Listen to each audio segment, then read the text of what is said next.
Ada pepatah mengatakan bahwa bangun pagi di gunung adalah sebuah keniscayaan yang fana. Nyatanya tidak bagi saya. Kita yang merencanakan trekking summit jam setengah 4 pagi, saya sudah bangun lebih dulu jam 3 pagi. Mantap bukan? Kalau nggak karena kebelet perak juga nggak bakalan bangun. Iya. Wis. Assalamualaikum Lur. Sekarang pukul 03.15. Saya baru bangun tidur. Sekarang lagi ngopi-ngopi santai. Jadi acaranya untuk hari ini mau summit, mau jalan lagi jam setengah 4. Rencananya setengah 4, tapi kalau nggak kuat juga nggak apa-apa ya Dok, jangan dipaksakan. Makanya ini cuma lihat kondisi, karena untuk udara di Gunung Lawu via Candi Ceto jam segini udah dingin banget beneran. Oh ya, bahwa ada yang menarik, ini hanya contoh bahwa di Gunung Lawu itu tidak boleh mengatakan dingin atau atis, nanti yang ada malah tambah atis. Nah, jadi kalau kita kedinginan atau apa ya udahlah, diam aja, disimpan di dalam hati, nanti diomongin kalau nyampe rumah, seperti itu. Udahlah, karena waktunya udah jam setengah 4, kita mau siap-siap dulu. Tapi yang lain juga belum pada bangun, nggak tahu nih mau jam berapa. Fit, aman Fit? Aman. Baru bangun, sorry. Dok, aman Dok. Ya udahlah, kita lanjut. Bismillahirrahmanirrahim. Ini di mana itu? Setelahnya kita kembali menyalakan api kompor.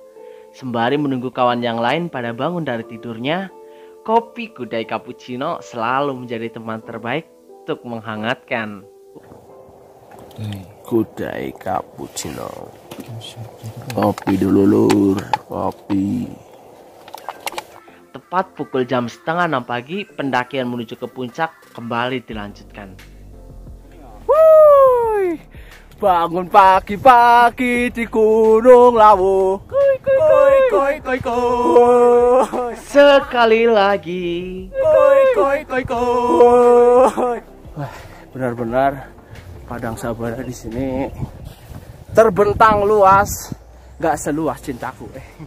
Berjalan menuju ke puncak tertinggi Gunung Lawu serasa menjadi mimpi yang kini jadi kenyataan. Padang sabana terbentang luas, oh sungguh indahnya.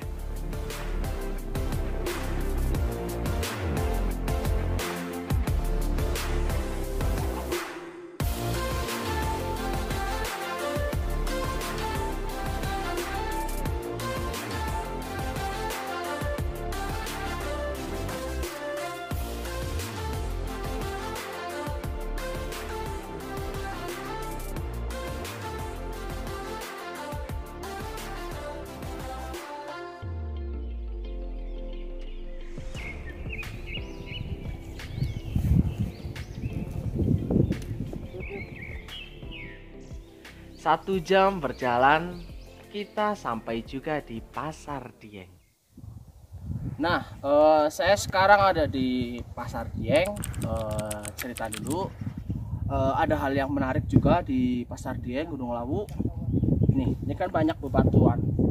Jadi konon katanya batu-batuan yang ada di sini nggak boleh dipindahin. Ini mitos di sini ya Bang? Ya, itu bagian dari mitos yang memang harus kita laksanakan. Jadi jangan sembarangan, karena konon katanya bila mana ada seseorang yang berani mindahin batuan di sini, nanti dia bisa terkena hipo ataupun tersesat di jalan ataupun hal-hal yang tidak kita inginkan. Jadi Intinya kesialan. betul. Jadi mohon didengarkan, Dihormati juga. karena di gunung bukan tempat untuk bermain, Betul. untuk tempat menghargai. Oke. Salam lestari, Firsa Besari. Dari Pasar Dieng kita kembali berjalan. Lagi-lagi pemandangan eksotik dan udara pagi khas pegunungan sempat berpikir buat saya nggak kepengin pulang. Tapi Kok golek mama aneh.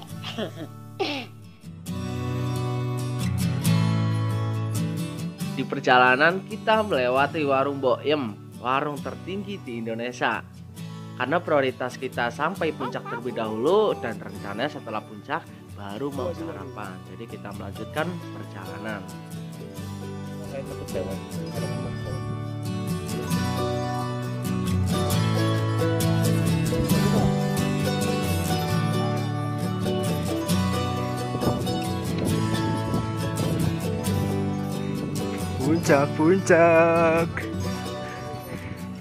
Puncak Hargodumilah.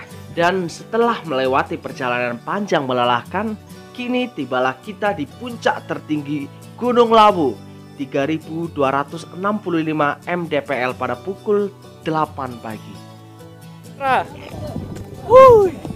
Akhirnya kita nyampe juga di puncak Lawu. Woi, mantap loh. Wah, gimana Fit? Kesan-kesan di Gunung Lawu mantap Terlupakan. betul. Kapan kita kesini lagi? Siap. Setelah ini kita akan makan di warung Mbok Yem yang katanya warung tertinggi di Indonesia dan rencana emang. Oh emang betul. Bukan katanya Betul. Nah rencananya saya mau ya barangkali ada lowongan, saya mau buka juga warung di situ. Makanya. Ayo Mas. Ayolah. Gimana? Tugas ya, kan jualan es kelapa di rumah. Oh iya. Buka saja di sini. Kayaknya menarik tuh. Ayo. Wuih. Lawu, I love you. Wuih.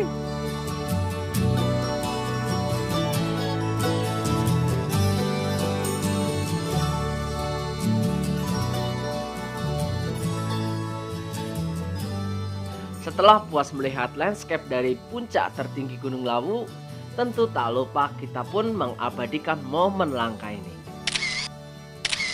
Setelah puas berfoto ria, kita pun kembali turun dan mampir dulu di warung Mbok Yem. Nah, akhirnya nyampe juga di warung Mbok Yem.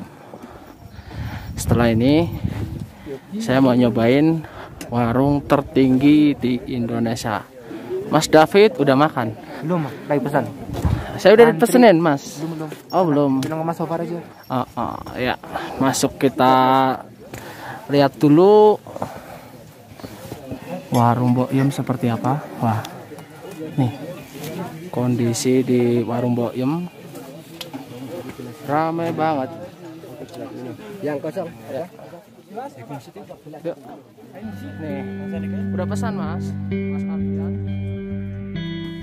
Untuk harga nasi pecel plus telur di warung Mbok Yem seharga 20.000. Menjadi mahal kalau di rumah dan begitu murah kalau di gunung.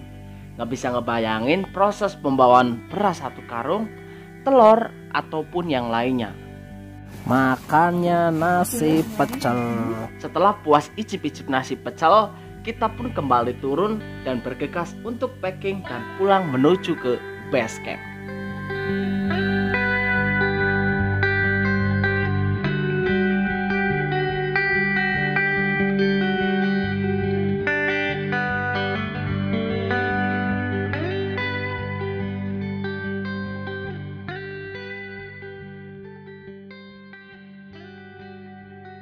Dalam pendakian kali ini yang saya pelajari bahwa semua rasa takut bisa ditaklukkan. Dalam hidup ini selalu ada langkah pertama untuk sesuatu yang baru. Pertanyaannya, apakah kita mau memulai atau tidak? Karena langkah pertama adalah yang tersulit. Bagaimana tidak, saya yang terbiasa bersama berbagi cerita berbagi tawa, kini menyapa pun tidak. Tapi sebagai manusia kita akan belajar seiring dengan langkah demi langkah yang kita ambil. Beberapa pelajaran berbentuk manis, tidak sedikit pula pelajaran yang teramat pahit. Tetapi apapun itu, pelajaran dalam hidup ini akan membentuk kita menjadi lebih dewasa. Hari ini adalah hari yang sulit, besok mungkin lebih buruk. Tetapi hari setelah esok, matahari akan bersinar untukmu. Dan bahagia bersamamu adalah mimpiku. Lawu, ini ceritaku.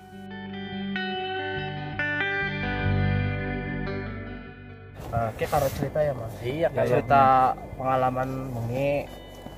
Sian apa? Bengi kan pas jam 4 luwih Papat 15 aku kan metu. Waduh, kita kayak bahaya Karena kebelet ngising orang bisa.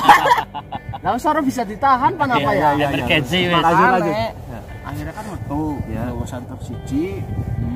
Ya tergesa-gesa aku singak-singok asli wis hawane ki wis aurane lho. Aura wis. Renemen emang. Yang ngising prot. Ya. Kayak bener-bener tak cek tayar pun tai ana ya begitu esok-esok. Taine ilang. Asli kenapa cerita lo mister itu. Jangan-jangan direok Arif bola. Aldo. Do. Wis mangan, Dok.